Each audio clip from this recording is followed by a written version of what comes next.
asleep, I'll try and sit down. But he had his immunisations, his jabs, his first lot, which you'll see on the vlog tomorrow.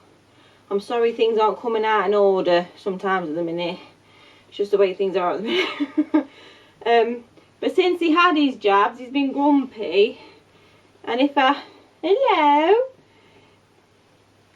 Yeah, he's alright because I'm stood up and moving. If I sit down and he's not asleep, chances are he'll squawk. So if we... Hello! So to give us a chance of doing this, I'm going to have to stand up and jig, jig, jig for all I'm worth. Oh, it's okay. Okay. Oh. Yeah, you're a good baby. So, hey, when I put the camera there, just found a load of dirty washing at the end of Beanie's bed. He knows where the wash bin is. Anyway, this is activities that totally count as a homeschool day. So I'm taking that as activities that you wouldn't necessarily say are educational, but they are. And this is hosted by Alicia at Ironhorse Homeschool. I've collaborated with Alicia before. She's got 2 kids. She's a second generation homeschooler in America. And they do a lot of arty stuff. And they've just started doing them Mel Science kits, if you're interested in them. Hi! So I'm going to link Alicia's channel, Ironhorse Homeschool, below. And when I get the playlist, I'll put it in the comments. So these are mine. My ideas. Some of them you'll have heard me say before. I'm sorry if this rocking's distracting you. Some of them you'll have heard me say before. But some of the... I can't get it done at the minute. And some of them you won't have. So bear with me. Right, the first one is TV. I'm not saying all day, every day. But television can be very educational because when you're looking at historical things, you can see so much. What they're wearing, how they speak to each other, the everyday items they used. There's things like documentaries, quiz programs. We was watching Catchphrase the other day and it was just a great play on words that they were learning. So TV can be quite educational. We was watching Enchanto the other day, you know, the new Disney film. And we were taught, you know, when you read a book, I studied English literature at college, and when you read in a book or Shakespeare, you have to pick apart the language and pick apart the characterizations and character motivations and stuff like that. You write that down in an essay, you get an A level, but it's a book. You do exactly the same thing when you're watching a film and you're talking. We was watching Enchanto, and Abuela, the grandma, she was having a go at Mirabelle, saying, "This is your fault, Edward. Bruno left because of you. The miracles, what's it, because of you?" And Beanie said, "Oh, she's the bad guy. She's evil, isn't she?" And Porge, who's 11, said, "She's not evil, she's just wrong. She believes what she's saying." And I thought, they're doing what you do in A-level literature, but with a film. They're picking apart the character motivation, language. So it is educational. Number 2, conversation. We have so many random conversations. When we can cover a variety of subjects just by being interested in what they're saying to me and answering their questions. I learn so much. And it's not just the fact that they learn things when they're asking questions and I'm answering them and stuff like that. It's not just conversations with me, it's conversations with anybody. It doesn't matter how highly qualified you are. If you don't know how to talk to people, you're not going to get the job, or you're not going to last well in that job, especially if it involves people. So learning how to have a bit of banter with folk and talk to folk and know when to speak respectfully, when to take a bit of a laugh, things like that. Conversation is educational, and it's a life skill as well, being able to hold a conversation without looking at your phone every 5 minutes. Number 3, Lego. Lego. Wonderful. For motor skills, problem solving, imagination, construction. Same goes for Play-Doh. It helps them concentrate. It's good. Lego. Number 4, animal care.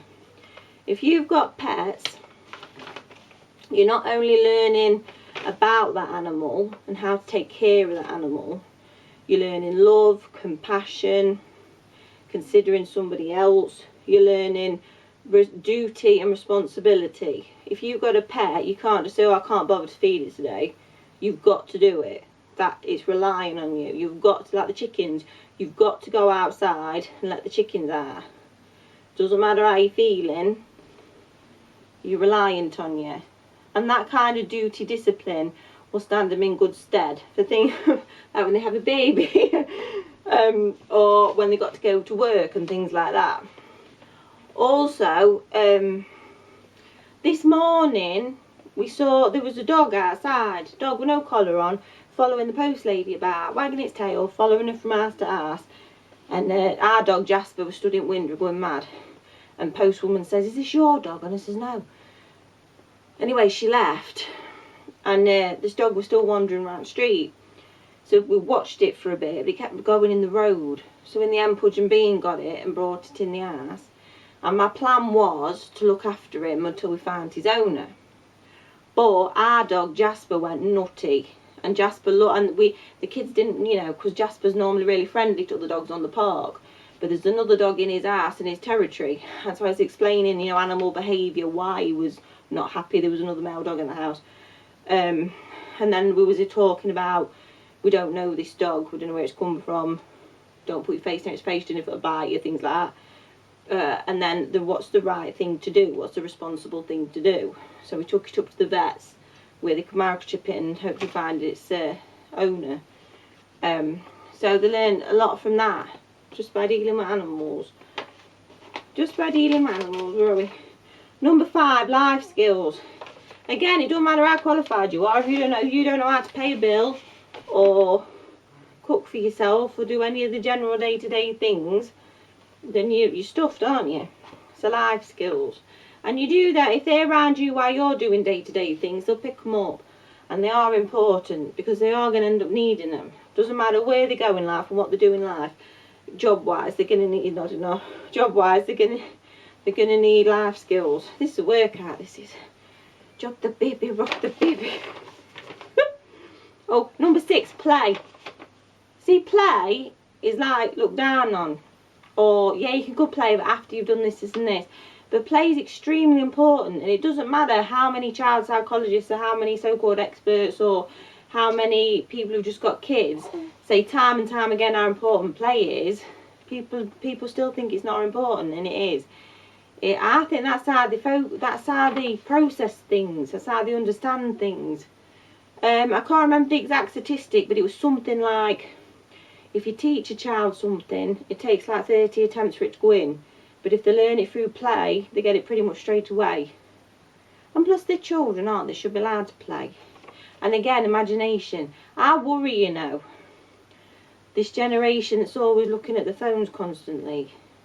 They're not daydreaming or playing or any of the things that make up a good imagination that creates, you know, the playwrights and the artists and the, you know, the actresses and not just that. You need a good imagination to get you through tough times in life, I think. My little man, anyway. Oh, my last one, number 7, life. Life. Just by living life, you learn so much. I'm a great believer in life learning. The everyday things that crop up, the everyday conversations, the everyday things you do and see, they're all educational. So, by my reckoning, not every day. You got to do a bit of sit down schoolwork, haven't you? A bit of reading, bit of maths, all the rest of it. But by my reckoning, if you watch a good film, take care of your animals, play and live life, you're still learning. It's still a good homeschool day, signing his sleep. It's not enough now. I'm sorry about all the jogging and the... Oh. What was I going to say? If you're new here, I'm a homeschool mum of 5. I'm not always stood here jogging my baby while I'm trying to talk to you. You can find me on Instagram, Facebook. I'm on Patreon if you want to help support the channel or read exclusive blog posts. And please subscribe because it's free, my loves. It's free. It's free. You can change your mind anytime. Right.